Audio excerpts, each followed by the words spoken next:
It's the most dangerous thing facing human beings in our generation.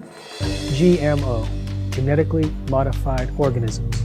They take genes from one species and force it into the DNA of other species. We have hundreds of millions of acres of genetically modified crops that have been planted in the United States, and yet most people are not aware. I found out that our food supply is genetically modified. And guess what? The food that my son ate on August 25th, 2009 was raw corn. The corn that almost killed him.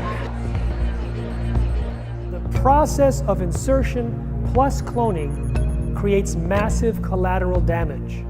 There can be hundreds or thousands of mutations up and down the DNA. The things we're seeing today aren't normal. Illnesses that weren't epidemic before are now epidemic. We have gone from food in its whole food form to food undergoing a scientific experiment. The havoc that it will cause will be across the entire spectrum of disease. What the problem was is I guess he said that they weren't able to process the food correctly and they would bloat up and die from it. They can put it on the market without telling the FDA or to consumers. It became clear that the FDA had been lying repeatedly since 1992. It's not just an agriculture issue, it's not just a food industry issue, it's an ever-living creature issue. And if we don't do anything within a decade, every single major crop with any significant market size is going to be genetically modified, and we're not going to know it. The world can get rid of it. The world should get rid of it. The sooner the better, now. We look at what they're eating, and we take out the genetically modified foods and the industry foods, and they all get better. It never doesn't work.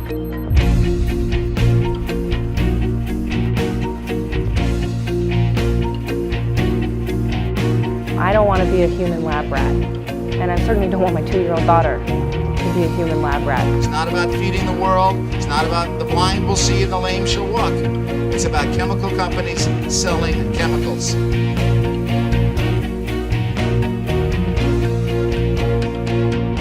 What have I done to my children, and what has been done to them without my consent?